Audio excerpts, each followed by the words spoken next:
I'm from Connecticut. I was in a long-distance relationship with a girl from Georgia and would often make road trips down to visit her. I don't really mind.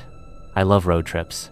I've driven across the United States and back, all on my own. There's just something about traveling the highways of the US by yourself that's just so freeing. To save money, I would sleep in my car. It's not so bad, it's basically camping, in a metal tent. Makes you feel like you're really roughing it. I just recline the seat back, keep the key in the ignition just in case, and doze off. No, I don't put anything up to block the windows for privacy. Maybe I should have. The trip down south is a comfortable 2-day drive. My stop would usually be somewhere along the Virginia-North Carolina border, so, for my previous trip, that's exactly where I stopped that night. Rest stops were often less trafficked, and thus quieter, than truck stops. Normally I would have stopped at a Love's, but I was so tired that I settled for the first rest stop I saw. It was oddly vacant that night, with only a couple lone cars sitting forlorn under the amber street lamps.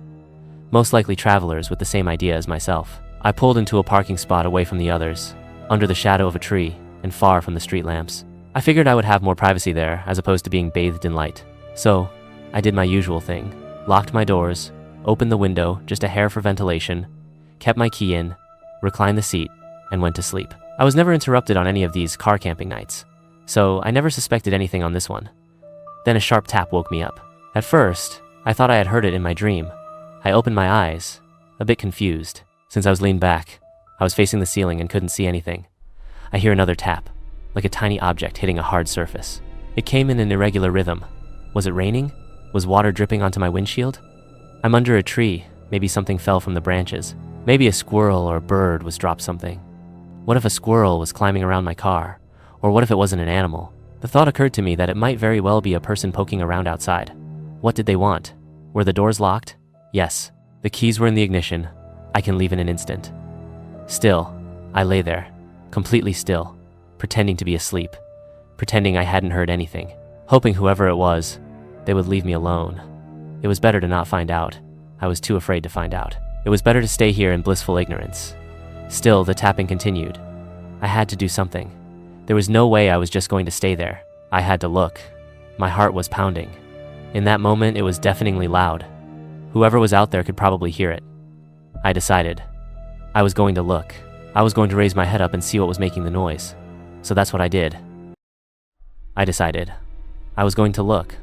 I was going to raise my head up and see what was making the noise. So that's what I did. What met my eyes sent a jolt through entire body. Every muscle fiber locked up in pure shock at what I saw. The faint glow of the street lamps cast just enough light for me to make out what I was looking at. There in the windshield, staring directly at me, was a face. Someone, I presume to be a woman, was lying on my hood, her face pressed right up against my windshield. Her face was completely still, locked in a permanent grin. I froze in overwhelming terror. The eyes I stared into appeared to have rolled back, showing only the whites. The nose was turned up, pressed painfully into the glass. The lips stretched wide, revealing horrid rotten teeth. Even in the darkness, I could tell her skin was sickly pale, contrasting her long, filthy black hair. Whoever this was, she was clearly not in her right mind. I don't know how long I sat there, too afraid to move. Finally, I got a grip on myself and shot my hand to the ignition. It turned over, making, in that instant, the most beautiful sound I ever heard. For a split second, I was afraid I might be caught in a horror movie scenario, the one where the car won't crank as the killer approaches. I reversed as fast as I could, trying not to give this creeper time to try anything. In my panic, I remember activating the windshield wipers in a futile attempt to get her off. I thought, was I about to drive out of here with some wacko holding onto my hood? Thankfully, I didn't have to worry about that, because as soon as I stopped, the woman leapt off, landing on all fours. Seeing my opportunity, I shifted into drive and gunned it right as I saw her reaching for the driver's side door. With my foot on the gas, I sped out of the parking lot. Behind me, I heard her let out a piercing shriek like that of an animal. I looked in my rearview mirror, and for a split second I thought I saw her chasing me, running on all fours, her black hair swinging wildly around her. I couldn't get a good look as I rounded a curve in the road leading out of the rest stop and merged with the highway. There, I picked up speed and drove through the night. I did not dare stop again until I saw the morning light.